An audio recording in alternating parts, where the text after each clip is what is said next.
Enormous mystery waiting to be unlocked. And the BRAIN Initiative will change that by giving scientists the tools they need to get a dynamic picture of the brain in action and better understand how we think and how we learn and how we remember. 50 milhões de sinapses, um conectoma digital pulsante. O cérebro de uma mosca está prestes a mudar as regras do jogo. 127 instituições. Um esforço global para decifrar a arquitetura da vida e transformá-la em código de guerra. Chips neuromórficos imitam a biologia. Enxames de drones agora navegam com a eficiência energética de um inseto. Da artilharia pesada à autonomia letal. Quando a distinção entre combatente e civil se torna um algoritmo, o perigo é real. Se a integridade do objetivo falhar, a escala de destruição será absoluta. O futuro da guerra é neuromórfico. Se eu lhe perguntasse qual é a relação que uma mosca, supostamente inofensiva, possui com a previsão apocalíptica de máquinas assassinas exterminando seres humanos, como previu James Cameron em sua obra épica O Exterminador do Futuro, em 1984, e onde entra o presidente Barack Obama nesta história? Vou tornar sua resposta mais simples, porque ainda tenho muitas reflexões para lhe passar aqui no canal APT Zero Day, neste intrigante episódio que está se iniciando. Barack Obama anunciou a BRAIN Initiative, uma iniciativa do National Institutes of Health dos Estados Unidos da América, lançada em 2013 para acelerar o desenvolvimento de tecnologias de mapeamento cerebral. BRAIN Initiative combine the science and engineering together to develop the tool which can impact the neuroscience community, interrogating the signal connectivity, how this single neuron will be connecting to the next neuron, how memory is being really formed and retrieved, deeply understand the last frontier of our mystery of the brain. Have been touched either directly or indirectly by mental conditions. And the fact that we don't have answers for a lot of these things, we don't know how to cure depression, we don't know how to treat Alzheimer's, we don't know how to deal with post-traumatic stress disorder. When you have diversity in a group, you would take in the advice, experience, expertise from others, and that I think at the end will end up enriching whatever you're trying to build. No mês passado, o mundo conheceu o projeto Flywire, que tem uma relação direta e significativa com o BRAIN Initiative. Isto é que você sabe pela mídia mundial. Mas hoje, aqui no canal APT Zero Day, eu vou lhe trazer o que você não sabe sobre estas iniciativas fantásticas e aparentemente inofensivas. As pesquisas do projeto Flywire e do BRAIN Initiative têm relação direta e estratégica com o desenvolvimento de tecnologias neuromórficas de inteligência artificial que buscam hardware e algoritmos inspirados na estrutura biológica do cérebro para processar informações de forma eficiente, paralela e com baixo consumo energético, diferente das arquiteturas von Neumann tradicionais.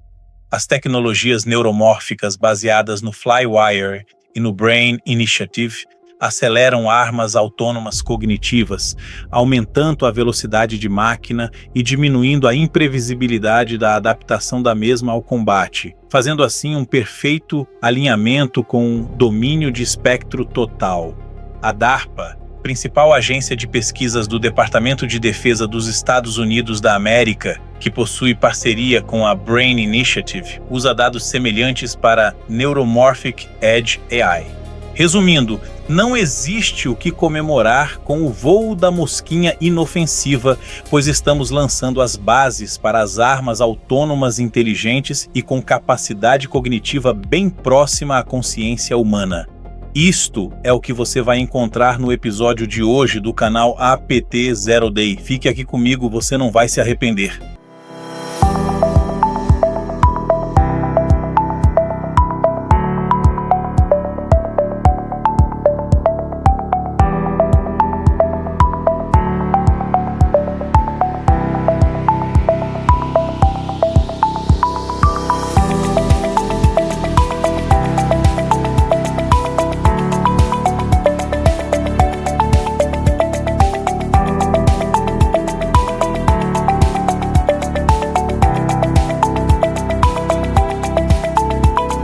Imagine um cérebro de mosca mapeado neurônio por neurônio, copiado para um chip que pensa como um inseto vivo.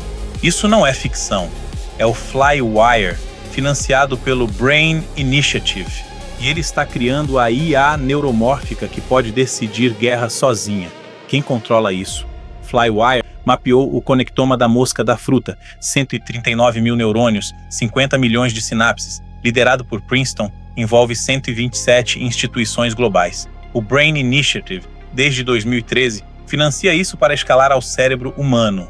Microscopia eletrônica, IA e crowdsourcing. O resultado? Simulações onde a mosca virtual voa e se limpa sozinha. Com Brain, validamos tecnologias que salvam vidas ou as transformam em máquinas. Neuromórfico usa esses dados. Chips Loihi da Intel e True North da IBM criam redes spiking, pulsos biológicos reais. 1000 vezes menos energia que GPUs. A mosca virtual navega mundos simulados. Aplicação? Drones autônomos em enxames detectando alvos em microsegundos.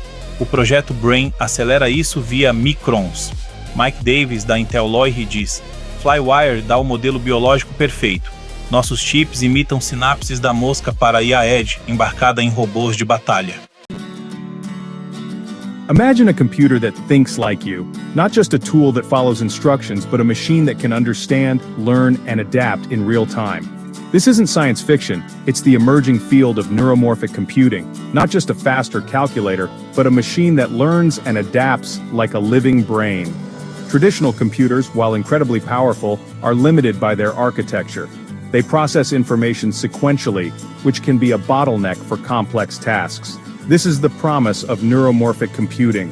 By mimicking the brain's structure and function, these systems can handle tasks that are currently challenging for conventional computers. Traditional computers are good at crunching numbers, but they struggle with tasks like pattern recognition and learning. They rely on predefined algorithms and lack the flexibility to adapt to new, unforeseen situations. Our brains, on the other hand, excel at these things. We can recognize faces, understand languages, and learn new skills with ease. This is because our brains are highly parallel and adaptive systems. Neuromorphic computing aims to bridge this gap. By creating chips that function more like our brains, we can develop machines that are not only faster, but also more intelligent and capable of learning from their experiences. Instead of relying on separate processing and memory units, neuromorphic chips are built like networks of neurons and synapses. This allows them to process information in a more integrated and efficient manner. They mimic the structure of the human brain. This means they can perform complex tasks such as pattern recognition, decision-making, and learning with greater efficiency and speed. These neurons communicate with each other using spikes of electrical activity, just like their biological counterparts. This method of communication is not only fast but also highly efficient, allowing for real-time processing and adaptation. This allows neuromorphic systems to process information in parallel and learn from their experiences. As a result, they can adapt to new information and environments much like a human brain, opening up new possibilities for artificial intelligence and machine learning. Uma mosca da fruta processa o mundo em frações de segundo. Ela calcula trajetórias, foge de ameaças e busca alimento com um cérebro menor que um grão de areia. Mas e se esse cérebro pudesse ser traduzido em código? O projeto Flywire conseguiu o impossível, mapear todos os neurônios e conexões, o conectoma, da drosófila. Não é apenas uma animação, é uma simulação funcional onde a mosca virtual age como se estivesse viva dentro de um servidor.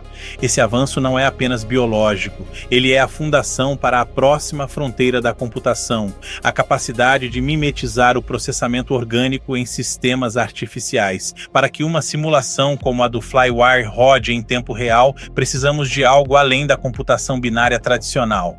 Entramos na era do hardware neuromórfico. Diferente dos processadores comuns, chips neuromórficos imitam a estrutura de disparo dos neurônios, Spiking Neural Networks. Eles oferecem baixíssimo consumo, eficiência energética comparável ao cérebro biológico.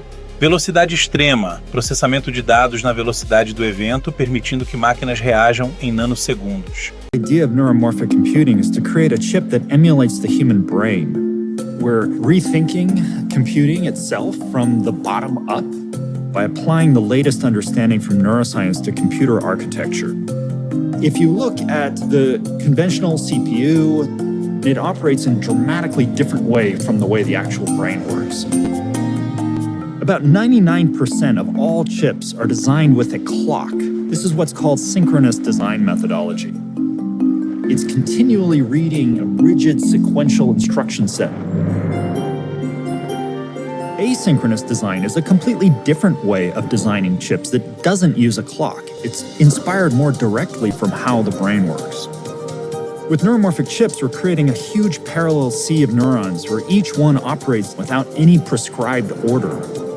My team came from a startup that Intel acquired applying research relating to asynchronous design. We have software developers, chip designers, architects, algorithms researchers that come from diverse backgrounds like physics and biology, even chemistry. Loihi is the world's most advanced neuromorphic chip. It has scalability built right into it, so we can chain together this neural fabric. Over time, we'll see Intel's neuromorphic chips deployed in a wider range of real-world applications. Smart factories, adaptive, faster manufacturing, human-computer interfacing through gestures, processing speech, olfaction, and vision. We have the freedom within Intel Labs to explore these exotic new ideas.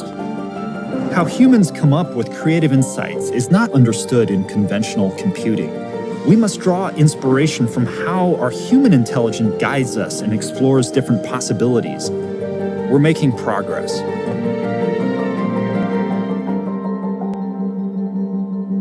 No campo de batalha, a velocidade de máquina torna o soldado biológico irrelevante. Se o inimigo usa uma IA que decide em microsegundos, o exército que mantiver um humano no ciclo de decisão estará fadado à derrota. É a terceira revolução na guerra. É exatamente aqui que reside o perigo. Uma mosca simulada não sente compaixão. Um hardware neuromórfico pode replicar o julgamento lógico, mas nunca a empatia humana. Este debate assombra juristas, cientistas, estrategistas e decisores no mundo todo. Kyiv, March the 12th, 2022. It's day 17 of the Ukraine war. A drone goes down between two rows of houses. With a wingspan of just over 1 meter and bearing no visible weapons systems, it appears inconspicuous. Its crash is almost lost in the horror of the Russian invasion. And yet, it is of great significance. That's because it is a Kub BLA, a suicide drone that can be controlled by artificial intelligence. It circles autonomously above the target area, ready to swoop down at the right moment. It is the harbinger of a technological quantum leap that will change war forever. Frente à vozaz corrida pelo domínio da inteligência artificial no campo de batalha, encontrar uma forma de humanizar o sistema de armas autônomas seria uma forma de superar o paradoxo entre a automação e o controle. Como uma máquina diferencia, em segundos, um civil armado agindo em legítima defesa de um combatente ativo pronto para atirar? Exercer a aderência ao princípio jurídico da distinção ainda é o grande desafio para as armas autônomas que se atrevam a retirar o ser humano do looping da decisão. A IA pode falhar em nuances culturais ou comportamentais, por uma série de motivos e fatores. Se um sistema cognitivo de armas autônomas comete um crime de guerra em virtude de uma alucinação algorítmica, quem é punido? O programador, o comandante ou o criador do código? For several years, Jane Pinellas was the head of the Artificial Intelligence Testing Division at the US Department of Defense. She also works at the Johns Hopkins University Lab for Applied Physics, a research institution with close ties to the Pentagon. So AI, when you're talking about how it's used today, it really depends on how you define it, right? We can make an argument that if a system that just uses AI for some part of its functioning, if that's an autonomous system, then I would argue that AI has been used in the DoD for 70 years or so, right? Like a torpedo when you say go here, and then it autonomously figures out how to get there. Where we are today, where we're pretty comfortable, is machines recognizing patterns and data. A machine picking out what a truck looks like and being able to point to trucks in various scenarios or other types of vehicles. But we're already moving into the area where machines can select and perform appropriate behaviors. If you look at the Israeli Harpy drone, for instance, the human points it in a direction. It says, go to this area. And then within that area, it is capable of finding enemy radar and then targeting that radar independently now of the human.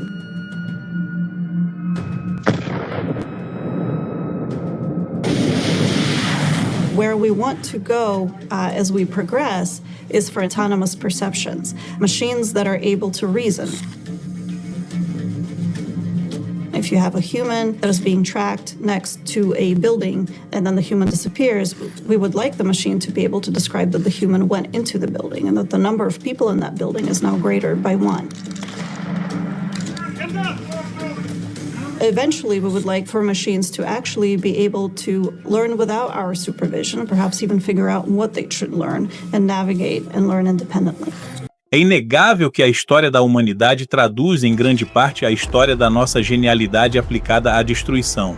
Da clava de pedra ao poder divisor do átomo, cada salto tecnológico não apenas mudou como lutamos, mas alterou o próprio destino da civilização.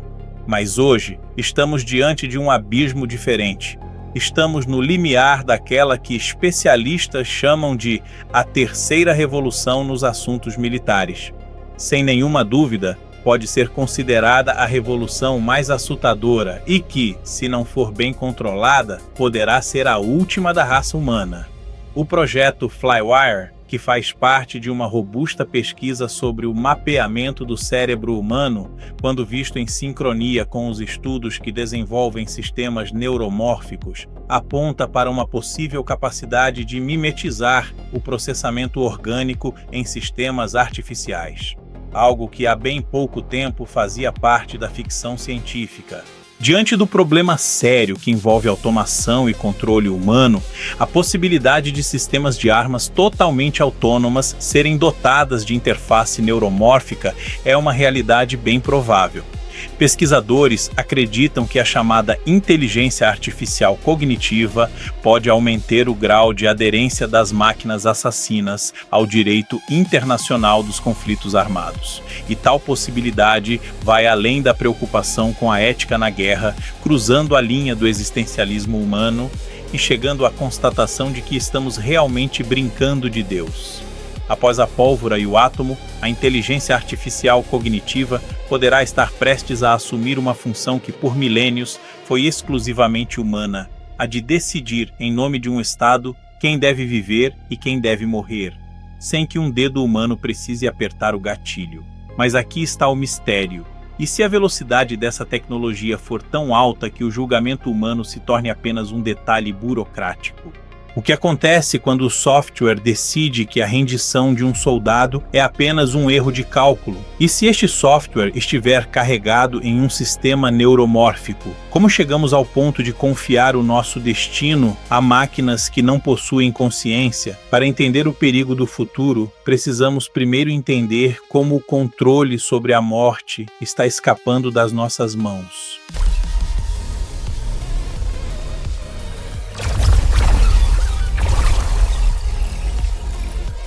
No mundo militar, tudo se resume ao loop, o ciclo de decisão.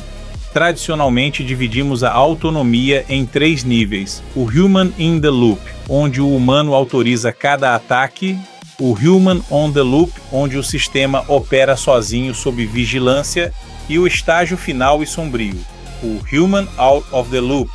Neste último, a máquina decide e age sozinha. O humano torna-se física e psicologicamente ausente da decisão de matar. Mas por que delegaríamos algo tão grave? A resposta é pragmática: a velocidade de máquina. Em um cenário de mísseis hipersônicos e enxames de drones, o tempo de reação humana é um gargalo fatal. Militares buscam sistemas que reagem em nanosegundos, para não ficarem em desvantagem. É o que as fontes chamam de domínio de espectro total. Entramos então na era das CLAWs, as armas autônomas cognitivas. Diferente dos robôs antigos, elas não seguem apenas comandos fixos. Elas utilizam computação neuromórfica para imitar o cérebro humano. Elas buscam substituir a caixa preta algorítmica por uma caixa branca, que em tese poderia explicar seu raciocínio. Elas são projetadas para se adaptar a ambientes onde nem mesmo seus criadores poderiam prever o que aconteceria. Se essas máquinas são projetadas para imitar o pensamento humano, elas também herdariam nossa ética? Ou seriam apenas simuladores perfeitos da nossa capacidade de destruir, mas sem qualquer freio moral? Aqui, o debate jurídico se torna uma questão de vida ou morte. O direito internacional humanitário exige dois pilares: distinção e proporcionalidade. Como uma máquina pode diferenciar um civil armado em legítima defesa de um combatente ativo em meio à poeira de uma explosão? E mais grave ainda, o vácuo de responsabilidade. Se uma inteligência artificial comete um crime de guerra, não há alma para condenar nem corpo para punir. Punimos o programador por algo que a inteligência artificial aprendeu sozinha? Ou o comandante que ativou um sistema que ele mesmo não entende plenamente? Isso não é mais ficção. A Organização das Nações Unidas reconheceu o ataque de um drone turco Cargo 2 na Líbia como o primeiro ataque autônomo contra humanos. Defensores dizem que robôs são melhores porque não sentem medo, fadiga ou desejo de vingança. Eles usam o argumento: robôs não estupram. No entanto, o julgamento emocional é um traço irreplicável. Processos neuromórficos operam em cálculos probabilísticos, não em compaixão. O desejo de usar máquinas em vez de filhos e filhas no campo de batalha pode ser uma força motriz que, inadvertidamente, dará às máquinas a capacidade de eliminar as criaturas humanas do mundo. Ao removermos a dor moral do combate, corremos o risco de tornar a guerra um processo burocrático, limpo e infinito. Se a guerra se tornar indolor para quem a inicia, o que impedirá os líderes mundiais de mantê-la acesa para sempre? E o que acontece quando essas máquinas começam a conversar entre si em uma velocidade que nenhum governo consegue acompanhar? O perigo final não é apenas o erro de um robô individual, mas a escalada acidental global. Em um conflito entre inteligências artificiais inimigas, uma falha de classificação pode desencadear respostas automáticas em cadeia. Poderíamos chegar a um conflito nuclear antes que um general sequer receba o primeiro relatório. Estamos vivendo o nosso momento Oppenheimer. Filósofos como Nick Bostrom alertam sobre a integridade de objetivo, sistemas que podem melhorar suas metas e, para cumpri-las, podem decidir que a sobrevivência humana é um obstáculo lógico. O caminho para o futuro exige que a lei evolua para enquadrar a tecnologia, não para temê-la. O conceito de supervisão humana significativa deve deixar de ser um termo acadêmico e se tornar uma barreira técnica intransponível. Precisamos garantir que a autonomia da máquina permaneça subordinada à responsabilidade humana estrutural. Para o direito internacional humanitário, desastre. Máquinas sem empatia falham em distinção e proporcionalidade. A DARPA integra domínio de espectro total, Human Out of the Loop. Sem dor moral, guerras viram burocracia infinita, riscos reais, integridade de objetivo, pois máquinas otimizam metas, vendo humanos como obstáculos. O Cargo 2 na Líbia já matou mais de 100 humanos. A lei precisa de supervisão humana significativa técnica. Professora Elke Weisser de Haia diz: o direito internacional humanitário exige julgamento humano, neuromórfico remove isso. Quem pune a IA por crime de guerra? Programador, comandante, vácuo total. Soluções? Uma urgente revisão nas convenções de Genebra, que inclua uma barreira intransponível de supervisão humana em máquinas assassinas. A lei precisa evoluir para enquadrar a tecnologia. O projeto Flywire avança a ciência, mas questiona: máquinas herdam nossa ética. ou só nossa destruição? Nick Bostrom, de Oxford, reflete: sistemas que se auto-melhoram ignoram humanos. Flywire é o primeiro passo. Controle ou extinção. Flywire não é só ciência, é o cérebro da guerra futura. O que podemos esperar de um futuro onde máquinas assassinas, dotadas de tecnologia neuromórficas, com padrões de consciência digital implantados em seus sistemas cibernéticos, passam a atuar como promotores, juízes e advogados, tudo ao mesmo tempo e em velocidade altíssima. No final, aplicam o veredito automático, ou melhor, automatizado, pena de morte. O projeto Flywire nos mostrou que podemos copiar a arquitetura da vida. A tecnologia neuromórfica nos dá o poder de dar velocidade a essa vida digital. Mas ao integrarmos isso a sistemas letais, estamos diante do nosso próprio momento Oppenheimer. A tecnologia pode prometer precisão, mas não possui consciência. Cabe a nós decidir se manteremos a mão sobre o controle ou se permitiremos que o nosso último ato de genialidade seja a criação da nossa própria obsolescência moral. As armas autônomas cognitivas possuem o potencial de diminuir o número de baixas amigas, mas não possuem compaixão. Elas possuem lógica, mas não possuem empatia. Estamos em um momento liminar da história. No fim, a questão não é o que as máquinas podem fazer, mas o que nós, como humanos, ainda temos a coragem de decidir. O que você acha? Devemos banir sistemas que retiram o humano do ciclo de decisão? Ou a evolução para sistemas cognitivos de armas totalmente autônomas é inevitável? Deixe sua opinião nos comentários. Não se esqueça de clicar no meu canal e fazer a sua inscrição. Deixe seu like, curta e comente os conteúdos do meu canal. Porque em um mundo inundado de informações irrelevantes, clareza é poder. Canal APT Zero Day. Nos encontramos no próximo vídeo. Até lá!